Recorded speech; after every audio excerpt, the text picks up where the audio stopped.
Bonjour et bienvenue à notre webinaire sur la prévention des risques psychosociaux pour les entreprises du régime général.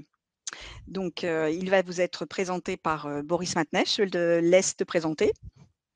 Donc, je suis Boris Matenet, je suis ingénieur conseil à la CARSAT Pays de la Loire et je suis ravi de vous présenter ce webinaire. Donc, nous allons voir effectivement ce webinaire donc en 4 parties. Ça va être assez rapide hein, donc, et assez général. C'est un premier aperçu hein, des RPS.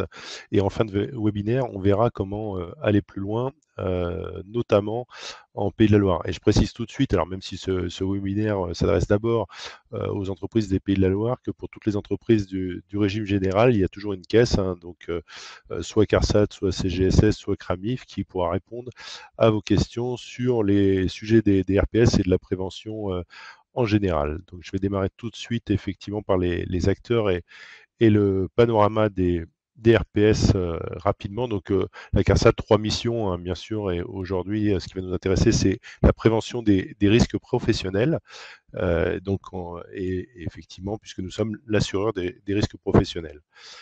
Les acteurs de la prévention, donc, au sein de l'entreprise, on a des acteurs internes et on a également des acteurs externes. Donc, au sein de l'entreprise, donc, bien sûr, c'est l'employeur hein, qui a la responsabilité de la prévention, avec en premier interlocuteur le CSE, donc le Conseil social et économique, qui se fait aider par le salarié désigné compétent, qui peut être un QSE ou un HSE. Et enfin, les salariés concernés par la situation de travail, évidemment, doivent être intégrés à la démarche de prévention. En externe, on va retrouver donc l'inspection du travail pour la partie réglementation.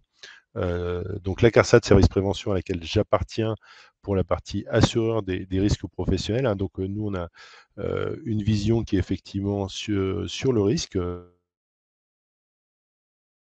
Proprement dit, et non pas sur la partie réglementation. Et enfin, l'axe des services de prévention et de santé au travail va être la santé des salariés. Et puis, nous avons également un organisme spécialisé en BTP qui est l'OPP BTP. Le panorama des RPS en France, donc les chiffres 2019 sont pour 2 millions d'établissements assurés, 25 000 accidents du travail et 1000 maladies professionnelles graves.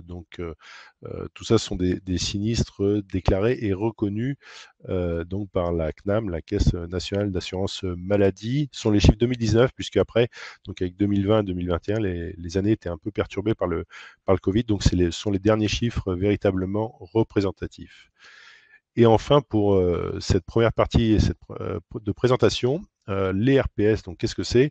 Sont donc soit des violences externes, insultes, menaces, agressions et incivilités, donc liées à une personne externe, donc un client, hein, la plupart du temps, soit du stress, donc un déséquilibre perçu entre le travail qu'on a à faire et les ressources qu'on peut attribuer à ce travail, et puis également donc la troisième catégorie, les violences internes, avec notamment des cas de harcèlement ou de conflits exacerbés. Donc là, la partie relationnelle, je dirais, à l'intérieur de l'entreprise, sans intervention de clients ou de tiers externes.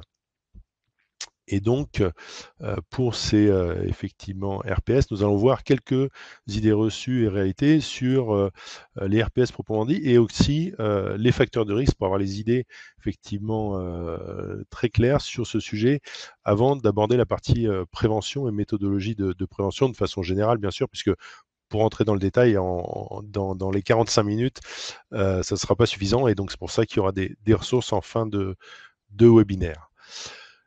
Alors, première idée reçue, les RPS, c'est dans la tête. Donc là, vous avez effectivement un sondage auquel vous pouvez effectivement répondre.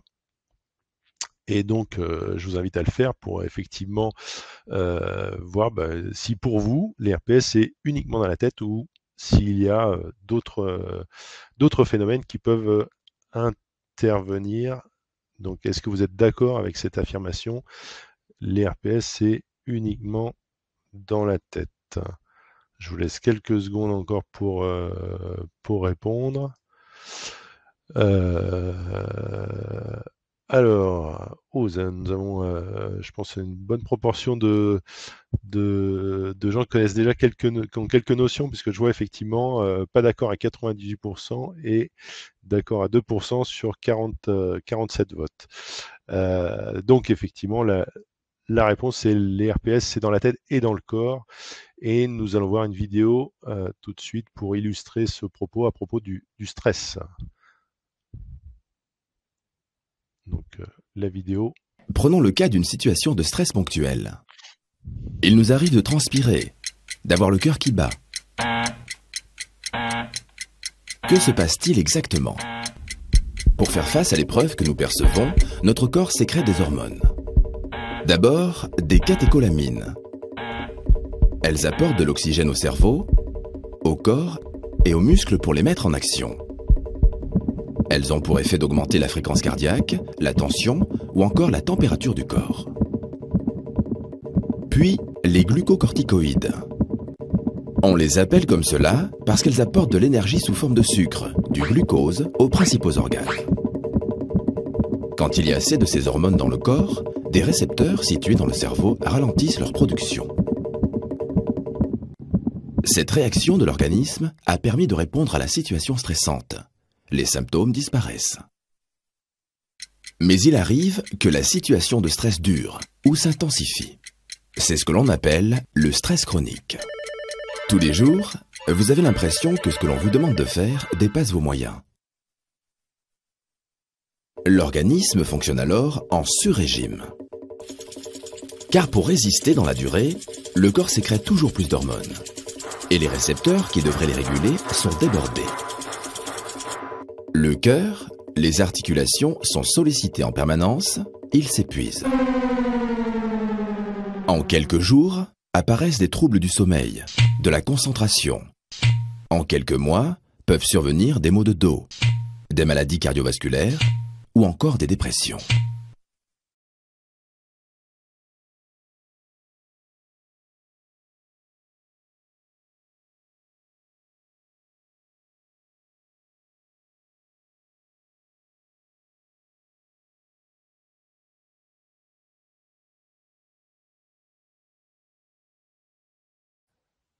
Excusez-moi, je vais activer le micro. Donc, deuxième question.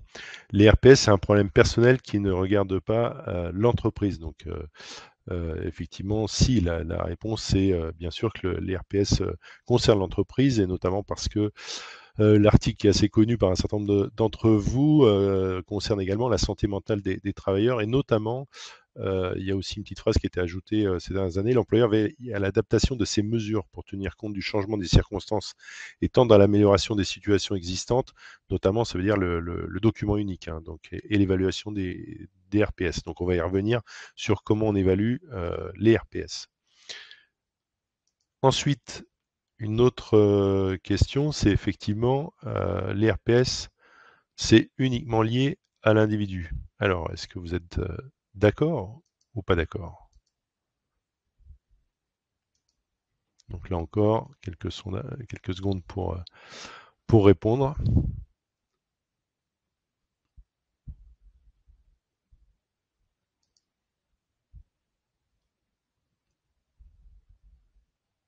Donc, je vais attendre encore quelques secondes la fin des votes.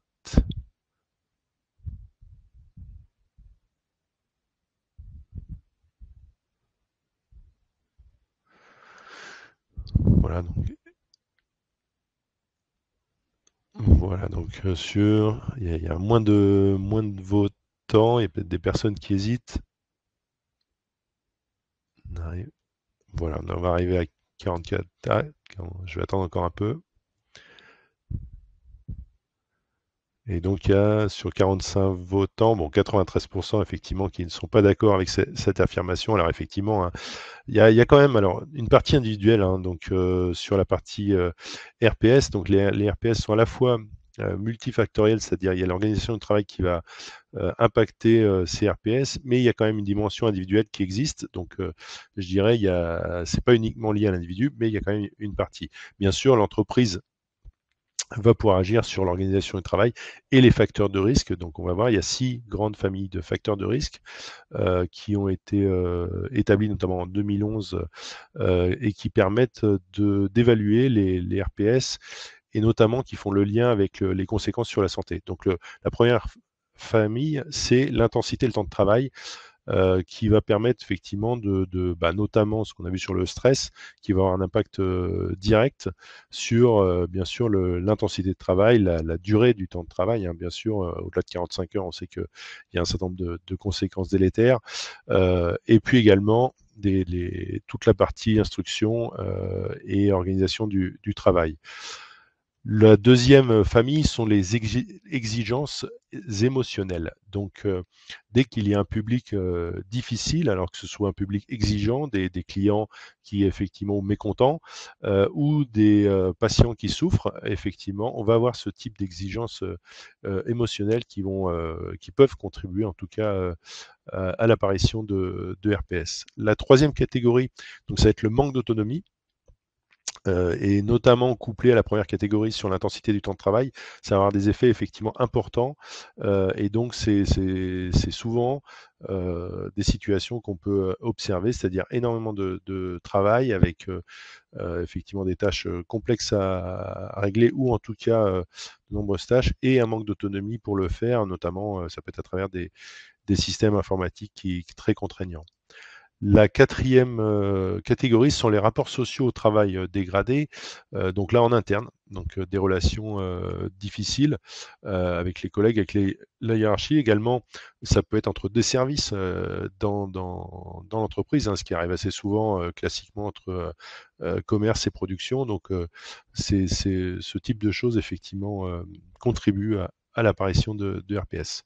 La cinquième catégorie, donc c'est le conflit de valeurs, c'est en gros ne pas pouvoir faire son travail correctement, en tout cas ne pas avoir l'impression de faire son travail correctement. Et là, vous avez la source, donc c'est effectivement ces catégories de facteurs de risque que vous pourrez retrouver donc sur les publications de l'INRS. C'est lié au rapport Baudier et Golac, et surtout on parle de facteur Golac qui est apparu en 2011. Et puis enfin, donc la sixième catégorie, c'est l'insécurité de la situation de travail, notamment la précarité du contrat ou effectivement de l'entreprise. Voilà donc ces catégories, effectivement, elles sont effectivement importantes parce qu'on va les retrouver sur tout le cumul effectivement des facteurs de risque, et c'est encore une fois à la fois individuellement et en cumul qu'on va retrouver ces facteurs de risque, et c'est important de bien les prendre en compte pour justement analyser les situations. Alors maintenant qu'on a une vision à la fois avec des facteurs de risque et on sait ce que c'est que les RPS, on va voir en termes de méthodologie donc un certain nombre d'idées reçues. Donc notamment la première, les conséquences des RPS ne sont pas mesurables. Eh bien si, parce qu'effectivement, donc il y a une publication de l'INRS, hein, donc là-dessus qui fait une quarantaine de pages sur un certain nombre d'indicateurs, notamment les conséquences des RPS qu'on peut mesurer sur deux grandes catégories, hein, donc la partie qui est liée au fonctionnement de l'entreprise. Donc on va retrouver des choses assez classiques, c'est-à-dire mouvement de personnel, c'est-à-dire les démissions, l'activité de l'entreprise, ça peut être la production, la qualité de la production, le temps de travail, s'il y a besoin de faire des heures supplémentaires parce que justement pour assurer le travail, et puis la partie indicateur santé et sécurité.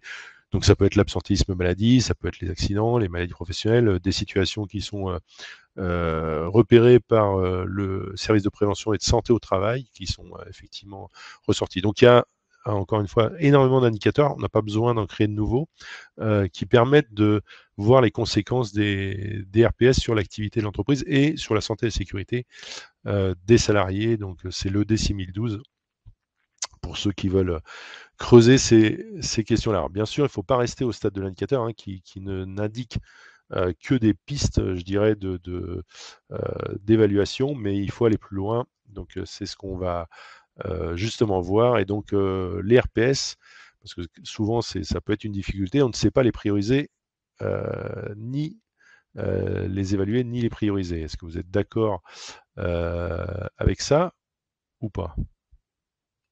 Et ce sera le dernier sondage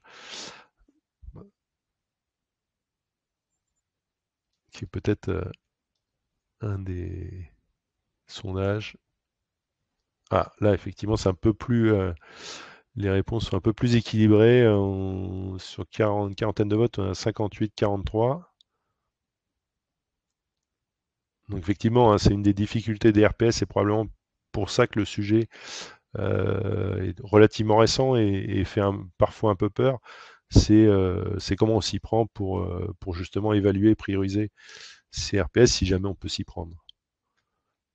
Donc sur 42 votes, c'est peut-être des gens qui hésitent, donc à 60% pas d'accord, 40% d'accord.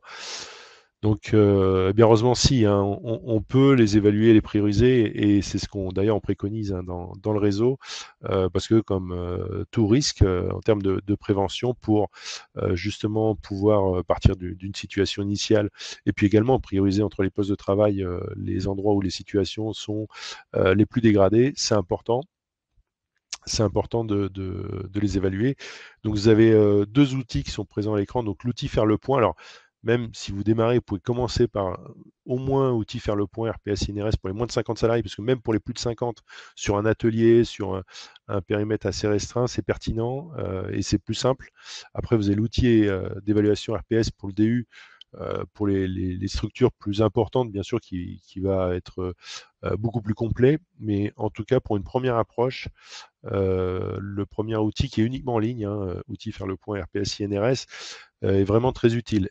Et alors un point important, c'est que ce sont des outils avec des guides d'entretien, et c'est très important de les utiliser comme tels, c'est-à-dire comme guide d'entretien, et surtout pas comme sondage anonyme, comme baromètre, ce qu'on voit hein, malheureusement dans un certain nombre de cas, parce que faire des sondages anonymes ou des baromètres ne va pas vous donner la finesse de diagnostic nécessaire. Vous allez vous retrouver avec plein de chiffres, mais dont, enfin, ça arrive hein, que des entreprises nous appellent en disant, bah voilà, j'ai utilisé le guide de l'INRS, j'ai fait effectivement ce questionnaire. Alors des gens plein de bonne foi, il n'y a pas de doute, et j'ai beaucoup de chiffres, et qu'est-ce que j'en fais? Malheureusement, on ne peut pas en faire grand-chose, donc c'est pour ça que c'est important de s'en servir comme guide d'entretien. Pourquoi? Parce qu'après, c'est en même temps qu'on va évaluer les RPS avec les personnes sur les postes de travail, puisque c'est ça, hein, les entretiens, et c'est pour ça qu'on peut les prioriser sur les postes avec le dépistage qu'on a vu juste avant, et qu'on n'est pas obligé de faire tous les postes non plus la première fois. Et bien, c'est pour ça qu'au cours de ces entretiens vont aussi apparaître des pistes d'amélioration, et que c'est très important de se servir de ces guides. Encore une fois, j'insiste lourdement, mais parce que c'est un point crucial dans la démarche, de ne pas s'en servir comme sondage anonyme. Pour les RPS, la QVT est la solution. Alors ça, c'est effectivement une autre idée qui effectivement peut avoir lieu, parce que RPS, QVT, il y a des choses assez proches. Alors c'est vrai qu'il y a des choses qui sont complémentaires et qui vont dans le même sens sur les questions d'autonomie et de reconnaissance. Hein. On va avoir des points communs. Par contre, donc ça c'est en gros deux familles de facteurs de risque hein, dont on parle. Pour les 4 autres familles de facteurs de risque, je pense notamment à l'intensité du temps de travail, l'exigence émotionnelle, on n'aura pas de piste avec la QVT schématiquement, et donc c'est important pour effectivement avoir de l'efficacité dans la stratégie de réduction des risques que sont les RPS. C'est très important effectivement de bien clarifier ces points-là. Ça ne veut pas dire que la QVT est nuisible ou en tout cas c'est pas un jugement de valeur de ma part, mais que par contre il ne faut pas se tromper de stratégie et d'outils, et que la stratégie de réduction des risques, notamment des RPS, qui est une obligation de l'employeur, hein, contrairement à la QVT où tous les points ne sont pas forcément obligatoires, ne porte ces résultats que si on utilise notamment les facteurs de risque GOLAC pour aller vite. Hein. C'est pour ça que je me suis un peu appesanti sur le sujet. Voilà, mais en tout cas, la QVT, effectivement, ça permet aussi d'avoir d'autres effets.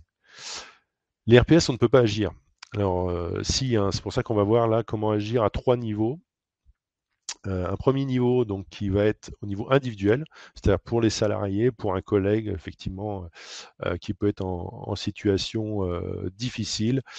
Donc il y a une première brochure qui est très bien faite parce que ça permet de voir qu'il y a énormément d'interlocuteurs dans l'entreprise et en dehors de l'entreprise qui peuvent effectivement permettre aux salariés encore une fois, c'est bien dit, en parler pour en sortir, parce que ça, c'est vraiment important, que la personne ne s'isole pas. Et puis, donc, alors j'en profite, hein, on a donc une expérimentation, donc on va nous proposer en Pays de la Loire donc une formation premier secours en santé mentale qui va être donc l'équivalent hein, du sauveteur secouriste du travail. Donc on propose donc cette formation, donc vous allez avoir le lien dans le chat. Gratuitement pour les 5 premières entreprises qui vont s'inscrire, puisqu'on fait une session expérimentation, avec comme condition, il faut un dirigeant et un représentant du personnel pour avoir les 2 points de vue de l'entreprise lors de cette session. Voilà, donc normalement le lien doit s'afficher dans le chat. Ensuite, donc, on peut agir également au niveau managérial. Donc ça, c'est important parce que ce soit au niveau direction ou manager, bien sûr en fonction de la marge de manœuvre qu'on peut avoir. Donc il y a effectivement, là aussi, c'est une brochure de l'INRS, des 9 conseils pour agir au quotidien qui permettent directement, par rapport aux facteurs de risque GOLAC qu'on a vu, d'avoir quelques actions qui ne coûtent pas forcément cher, mais qui permettent effectivement quelquefois d'avancer concrètement. Alors bien sûr, pas autant qu'en prévention collective qu'on verra juste après, mais en tout cas aussi de donner des clés aux managers sur ce qu'ils peuvent faire par rapport effectivement à leurs équipes. Voilà. Alors c'est des choses évidentes hein, peut-être, mais en tout cas ça mérite d'être appelé à ce niveau-là. Et puis bien sûr, le niveau le plus efficace hein, qu'on va nous préconiser parce que c'est le niveau le plus important et surtout qui va donner l'action, les résultats les plus probants, c'est d'agir collectivement, c'est-à-dire de faire de la prévention des RPS. Donc la prévention des RPS, ça consiste encore une fois à aborder les RPS, les 3 catégories, hein, c'est un rappel tout à l'heure, donc que ce soit les violences externes, donc en gros les clients, le stress, donc la charge de travail et les ressources qu'on peut attribuer, ou les violences internes, les conflits, sans forcément que ce soit du harcèlement, mais notamment entre services. Un schéma, si vous devez retenir une chose, je dirais, c'est ce schéma-là qui résume bien, donc avec la partie facteur de risque sur votre gauche, effectivement avec le triangle, la partie risques psychosociaux où vous avez donc résumé les 3 catégories de risques psychosociaux et puis les conséquences pour les salariés et pour l'entreprise, puisque en gros ça résume la présentation d'aujourd'hui, si ce n'est alors un dernier schéma qu'on va voir juste après, petit rappel des 6 catégories de facteurs de risque et qu'on peut voir. Alors bien sûr, quelquefois, notamment les sujets d'épuisement professionnel, on va bien sûr avoir beaucoup d'intensité de temps de travail, mais également très souvent, surtout en voyant le cumul de ces facteurs de risque parce que les situations les plus dégradées, très souvent, ce qu'on voit, c'est un cumul de ces facteurs de risque, de 3 ou 4 familles de facteurs de risque et aussi l'entreprise n'a pas toujours le choix de ses clients ou voilà parce que forcément dans un EHPAD c'est des personnes âgées qui sont plutôt en mauvaise santé, mais en tout cas on peut agir sur certains facteurs de risque, pas forcément tous, pour effectivement améliorer la situation des salariés. Et donc, bien sûr, la prévention, c'est une démarche d'amélioration continue avec 5 étapes, alors dont la première est très importante. Je dirais, j'ai passé effectivement quelques minutes dans ce webinaire à expliquer un certain nombre de facteurs RPS. Et en termes de dialogue, ce qui est très important, c'est d'avoir effectivement une préparation de ces sujets-là, parce que lorsqu'on va évaluer les facteurs de RPS, il y a des choses qui vont apparaître, notamment qu'on ne travaille pas toujours comme c'est prescrit, c'est-à-dire comme c'est prévu.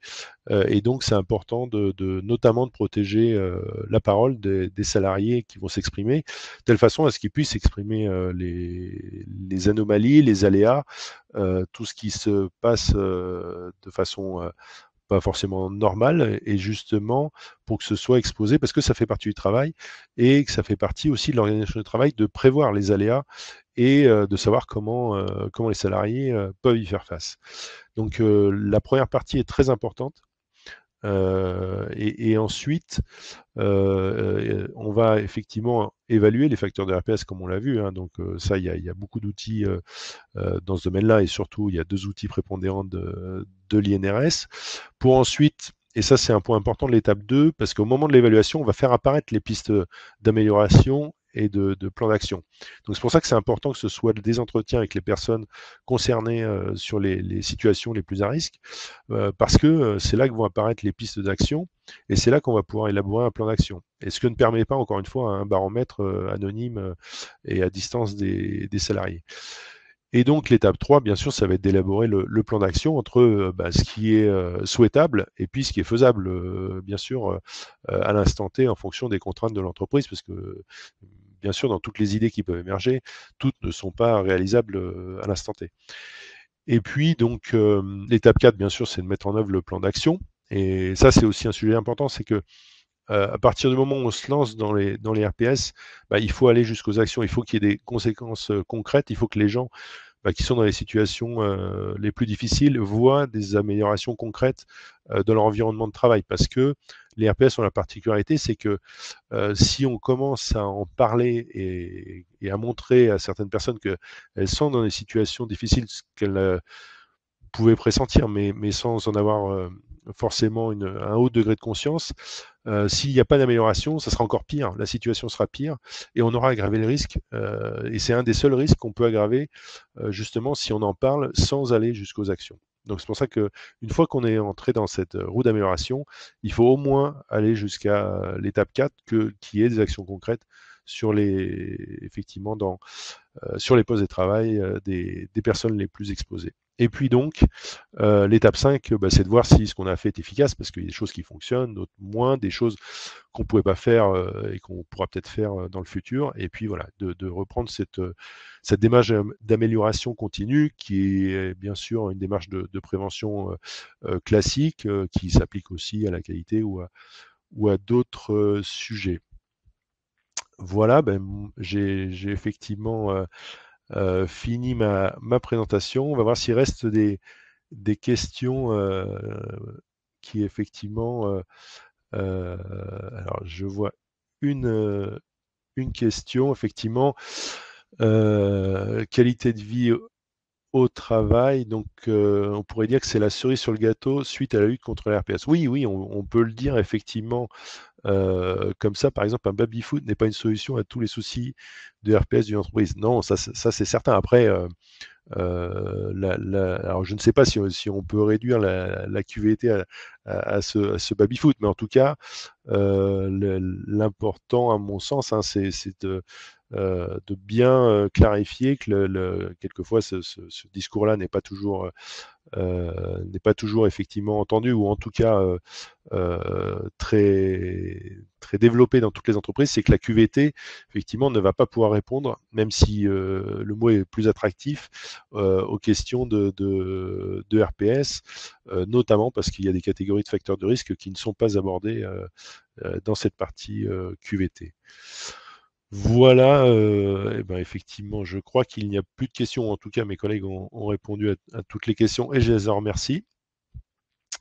Parce que c'est effectivement, dans le temps qui nous est imparti, important effectivement de pouvoir répondre à vos questions. Et donc, si vous voulez aller plus loin, donc il y a un lien, hein, vers la page dédiée sur la CARSAT, sur le site de la CARSAT Pays de la Loire, donc une page spécifique RPS, où vous allez retrouver un certain nombre d'éléments, plus d'autres éléments dont ici nous n'avons pas le temps de parler. Je pense aux formations, je pense aux consultants, et notamment, donc les dates de formation, donc PSSM, ce sont les 11 et 12 décembre.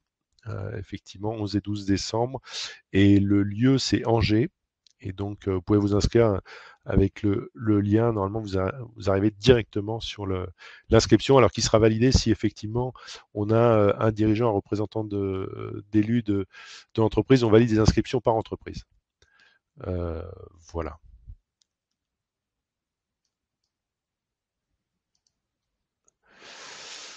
Voilà.